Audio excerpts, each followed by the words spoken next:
The wind screamed low across the Wyoming plains, dragging curls of snow through brittle brush and over sagging fence posts. The sky was a pale wash of steel, the kind that promised no warmth, only endurance. In the distance, the mountains stood like frozen bones, jagged and unyielding, their peaks shrouded in a haze of frost. It was winter, 1871, and the Wyoming Territory was a land that broke men as easily as it broke the brittle grass underfoot. Randy Rowe pulled his coat tight around his lean frame and stepped onto the porch of his ranch house. His boots crunched against the ice that had formed overnight, a thin, treacherous layer that mirrored the fragility of his existence. At 32, Randy had the sharp, weathered look of a man who had lost more than he had ever gained. The Civil War had stolen his youth, leaving him with scars both visible and buried deep. 4 years ago, childbirth had taken his wife, Emily, and with her, the child they had hoped would fill the silence of their home. Since then, silence had been his closest companion, a heavy, unyielding presence that clung to him like the frost on his windows. The ranch kept going because he did. Horses needed feeding. Fences needed mending. Cattle needed checking, though his herd was small now, diminished by rustlers and the relentless winters. Grief did not stop the snow, and hunger did not care for sorrow.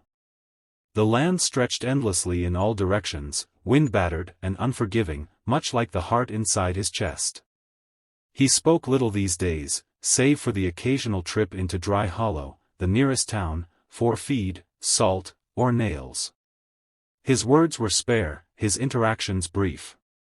The townsfolk knew him as a man who kept to himself, a widower who carried his pain quietly, like a stone in his pocket. That week, Randy had ridden into Dry Hollow, a 6-mile journey through snow-dusted trails. The town was little more than a cluster of clapboard buildings, a general store, a saloon, a blacksmith, and a post office that doubled as a stagecoach stop. He had tacked a note to the weathered board outside the general store, its edges curling in the cold. Handwritten, neat, and simple, it read. Farm hand needed. Room and food provided. Fair pay. Inquire at Rowe Ranch. He hadn't expected much. Most men were headed west for gold in California or south for the cattle trails of Texas. Few were foolish enough to seek work shoveling dung in the Wyoming snow. The territory was a place for dreamers or desperates, and Randy was neither, just a man trying to hold on to what little he had left.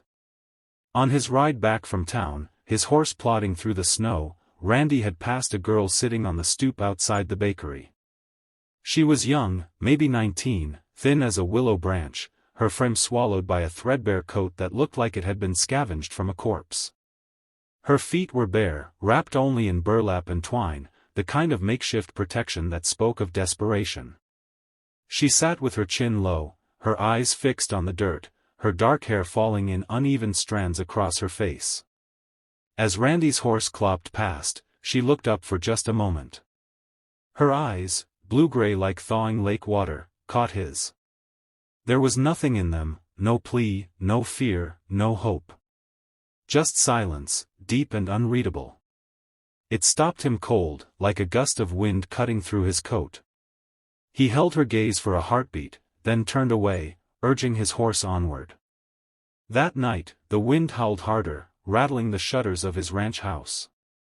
Snow slapped the windows like someone knocking, insistent and unyielding. Randy sat at the kitchen table, a single oil lamp casting flickering shadows across the rough-hewn walls. He held an old handkerchief between his fingers, its white cotton faded but soft, embroidered with delicate forget-me-nots. Emily had sewn it for him years ago, a small token of her love, and it had outlived her. He kept it in the chest pocket of his coat, close to his heart, always. He hadn't meant to think of the girl again, but her image lingered, those bare feet, that empty stare. It followed him as he brushed down the horses in the barn, through a supper of cold stew, and into a restless sleep. A day passed, then 2. The sky darkened, heavy with the threat of more snow. On the 3rd evening, the storm arrived, blanketing the land in thick, silent flurries. Randy was hauling a bale of hay toward the barn, his breath steaming in the cold, when he heard it, a knock, faint, almost swallowed by the wind. Then again, louder this time. He set the bale down and opened the barn door. There she stood, the girl from town. Her coat was the same, tattered and too large, her wet hair clinging to her cheeks. Her feet, still wrapped in rags, were red from the cold, the twine frayed and barely holding. Snow swirled around her, catching in her lashes. She looked up at him, her eyes level now, steady despite the trembling in her limbs. "I saw your note," she said, her voice raw, like it had been scraped by the wind. "I can muck stalls, saddle a horse. I don't steal. I don't lie. Just need food and a place to sleep." Randy stared at her. She stood straighter, defiant, though her hands shook at her sides. "My name's Denise," she added, as if it were an afterthought. The snow fell thicker now, a slow-moving shroud cloaking the world. Randy's breath caught in his throat, not from the cold but from the weight of her presence. He didn't know why she was here, why she'd walked miles through a storm with nothing but rags on her feet. But something in her voice, in the way she stood, told him she wasn't asking for pity. She was asking for a chance. "Come inside," he said finally, stepping aside. "Before your feet freeze solid." She hesitated, then stepped into the barn, her movements careful, like someone used to watching for traps. Randy closed the door behind her, shutting out the wind. The barn smelled of hay and horses, a familiar comfort against the storm outside. He pointed to a corner where a pile of straw lay near the youngest mare's stall. "You can sleep there tonight. I'll bring you something to eat." Denise nodded, her eyes flicking to the straw, then back to him. "Thank you," she said, the words soft but deliberate, like she wasn't used to saying them. Randy didn't respond. He turned and walked back to the house, his boots crunching through the snow. Inside, he ladled stew into a tin bowl, grabbed a heel of cornbread, and carried it back to the barn. When he returned, Denise was sitting on the straw, her knees drawn up, her hands folded tightly in her lap. She took the bowl with both hands, her fingers brushing his for a moment. She didn't look at him as she ate, but she finished every bite, scraping the bowl clean. He left her there, the mare nickering softly in the dark. That night, he lay awake longer than usual, listening to the wind, wondering what kind of life had brought her to his door. The morning after Denise arrived, the world was still cloaked in snow, though the storm had eased. A soft gray haze hung in the air, and the cold bit at any exposed skin. Randy stepped outside to find Denise already at work, hauling water from the pump with both hands, her sleeves rolled up despite the chill. Her face was pale, raw from the wind, but her movements were steady, purposeful. "You don't need to do that," Randy said, his voice flat but not unkind. She glanced at him, her hand still on the pump handle. "I said I'd work," she replied. "I mean to keep the bargain." He gave a short nod and walked off, his breath visible in the cold. He hadn't planned on letting her stay more than a day, just long enough for the storm to pass. But she said nothing about leaving, and he didn't tell her to go. She moved through the chores with a quiet efficiency, her presence unobtrusive but undeniable. She mucked stalls, filled buckets, and lined up harnesses with a precision that spoke of experience. Randy noticed the saddle on his black gelding, one he'd meant to repair for weeks, had been restitched in tight, even thread, the work done in a corner of the barn where she thought no one would see. Denise offered little about herself, even when he asked. Once, as they shoveled snow from the corral, he said, "Where'd you learn to stitch like that?" She paused, her shovel still in the snow. "I've done harder work than this," she said simply, then went back to shoveling. Another time, he found her barefoot again outside the barn, her rags soaked through. He scowled, more worried than angry. "You trying to lose your toes?" She shrugged, brushing straw from her skirt. "Never had shoes that fit. I move better without." By the third day, she had become a quiet fixture on the ranch. She kept to herself, never wandering the house or asking questions. But her eyes noticed everything: the loose hinge on the barn door, the bucket with a hairline crack, the mare that favored her left hoof. Randy began leaving small tasks undone, testing her. She always caught them, fixing what needed fixing without a word. He found himself watching her more than he meant to. The way her fingers moved when she twisted rope, quick and sure. The way she paused before opening a door, as if expecting something bad behind it. There was a softness in her when she thought no one was looking, when she knelt to pet the dogs or stood still at twilight, staring into the hills where the last light bled away. But Randy remained distant, not unfriendly, but guarded.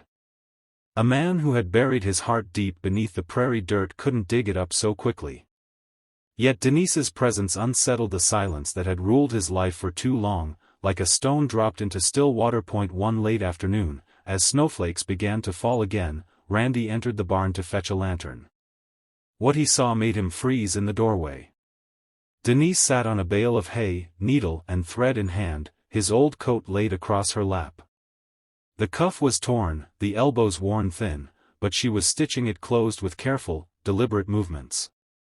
The thread wasn't ordinary, it was a strip torn from her own dress, soft gray cotton, frayed at the edges. Her skirt hung uneven now, her knees red from the cold where the fabric no longer covered. She didn't see him. Her lips moved silently, perhaps whispering to herself, perhaps praying. Her eyes were focused, her hands steady. It wasn't the act of someone seeking favor. It was the quiet offering of someone trying to give back what little they had. Randy said nothing. He stepped back, letting the barn door close softly behind him. That night, when Denise came into the house to refill the wood bin, she found the stove in the storeroom already glowing. A thick wool blanket lay folded on a chair beside it. Randy stood in the doorway, his face unreadable.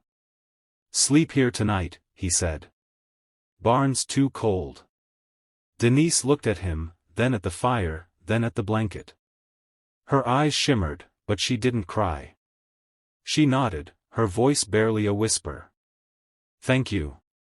Randy turned away and walked back to the kitchen. That night, he lay awake, listening to the faint crackle of the fire through the walls. For the first time in years, the house didn't feel entirely empty. The storeroom was small, smelling of cedar and old wool, but for Denise, it was a sanctuary. It had a cot with a clean quilt, an oil lamp on a hook, and a shelf with a mug and tin basin. Most importantly, it had a door that closed and a lock that worked from the inside. No one had told her to move in, but when she found her few belongings, a spare shirt, a comb, a small knife, folded neatly in the corner, she understood. She slept that night without tying her boots to her ankles, without gripping a knife under her blanket. Just sleep, deep and unbroken, for the first time in years. As the days grew warmer, though the air still bit when the wind picked up, Randy began to teach Denise to ride. At first, he walked beside the horse, holding the reins as she sat awkwardly in the saddle. She wobbled, then slid, landing in a tangle of limbs in the dry hay. Randy turned, expecting a groan, but instead heard a laugh, light, bright, like a bell ringing in the quiet. It startled them both. Denise rolled onto her back, still giggling, her hair dusted with straw. "I reckon I'm no rider," she said through her grin. Randy chuckled before he could stop himself, the sound rusty, unfamiliar. It felt like his own voice hadn't laughed in a century. They tried again, and again. By the fifth attempt, Denise was riding in slow, careful circles, her back straighter, her eyes shining with pride. One evening, as they cleaned fish by the pump, Denise asked, "Can I try baking something?" Randy shrugged. "Ain't had a decent biscuit in years."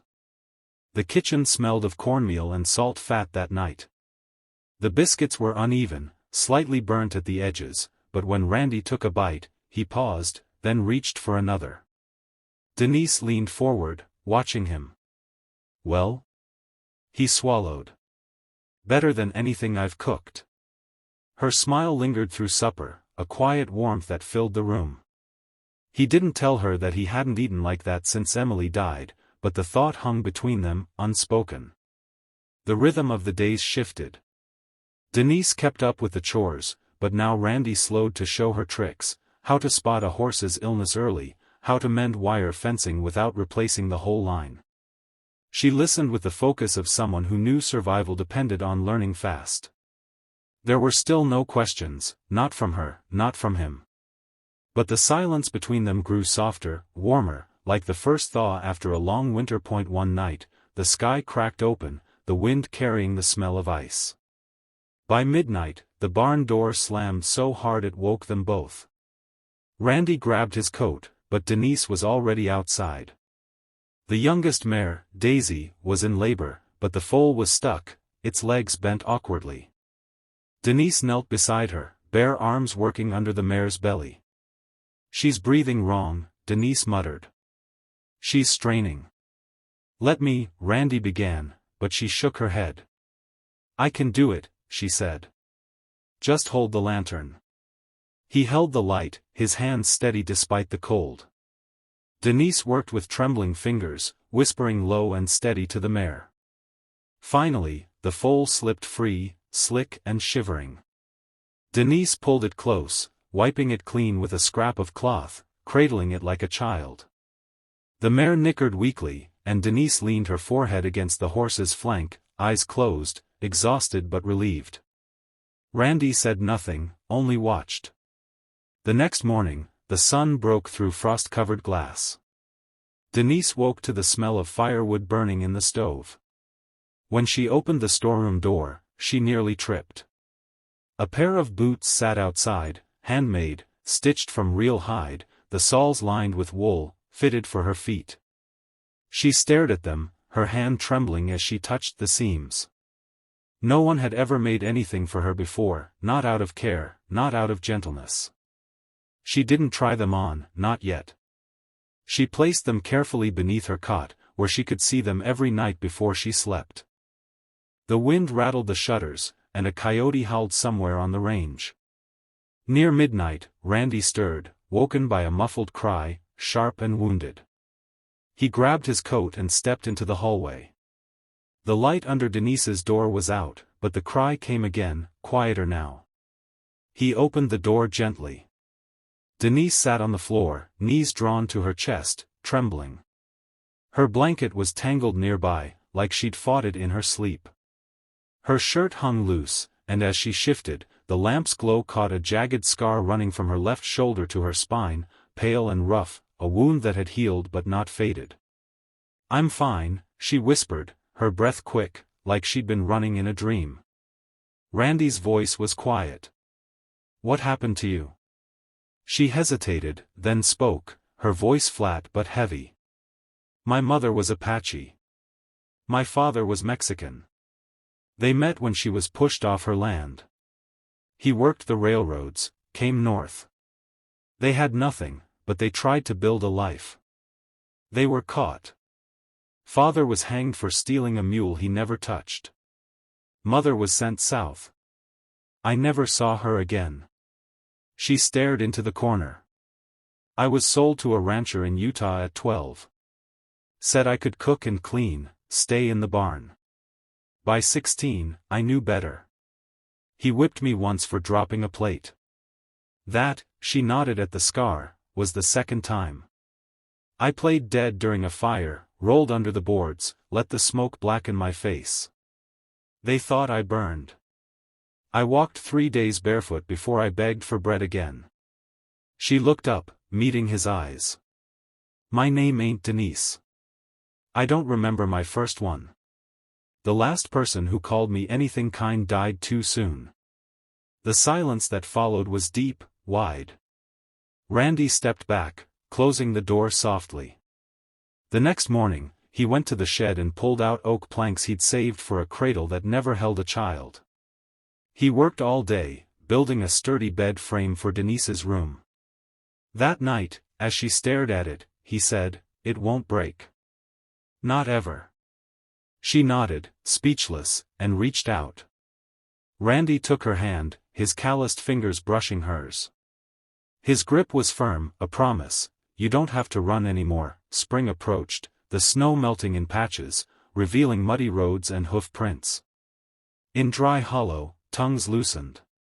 Men smirked as Randy passed, women who once nodded now turned away. At the feed shop, the clerk muttered, "Shame, what kind of girl a man brings into his house these days." Randy's jaw tightened, but he said nothing. The whispers grew: half-blood, wild blood, Apache. Some called him soft, others godless. The worst called Denise a possession, something bought, not saved. One Tuesday near dusk, a rider approached while Randy fixed a fence post. The man, a ranch hand in a battered hat, leaned against the water trough. "Thought you looked familiar," he said, spitting. "She yours now, that little one with the dark eyes?" "She ran off, belongs to a ranch 3 counties over. They got papers on her." Randy stood. "She ain't for sale." The man grinned. "That ain't your choice." Randy's fist connected with his jaw, a crunch of bone and blood. The man crumpled, then staggered to his horse and rode off, hunched and bleeding. 2 days later, a deputy arrived. "He's claiming assault. And there's talk you're harboring a girl with no papers. Might be best if she moved on." "She's not going anywhere," Randy said. The deputy sighed. "Don't give them another excuse." Denise grew quiet, her laughter gone. She moved like someone already halfway out the door. One morning, she stood by the kitchen, coat in hand. "I need to leave," she said. "I can't have you lose this place for me." "You're not the reason for anything wrong here," Randy said. "You don't get to decide that," she replied, eyes glistening. "I walked into your life barefoot. People see me and see a problem. I don't give a damn what people see. But I do." Randy pulled out a saddlebag, packing cornbread, dried meat, and coins. He tucked in the handkerchief with forget-me-nots, then handed it to her. She stared at it, tears falling silently. Without a word, she turned and walked out. That night, Randy sat in the kitchen, the silence heavier than ever. He didn't eat, didn't drink. Near midnight, he stood in the barn, watching the gate where she'd disappeared, staying until dawn. Spring brought a reckoning. Randy rode into town with Denise, her boots on her feet. "At the legal office," he said, "we're here to be married." "Full name," the clerk said. "Denise Rowe," Randy replied. The papers were signed, the seal pressed down.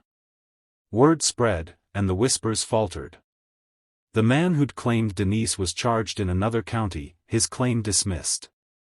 With a lawyer's help, Denise's name became legal, her place secure. On a Sunday, they stood in a field of wildflowers, Denise barefoot in a plain white dress.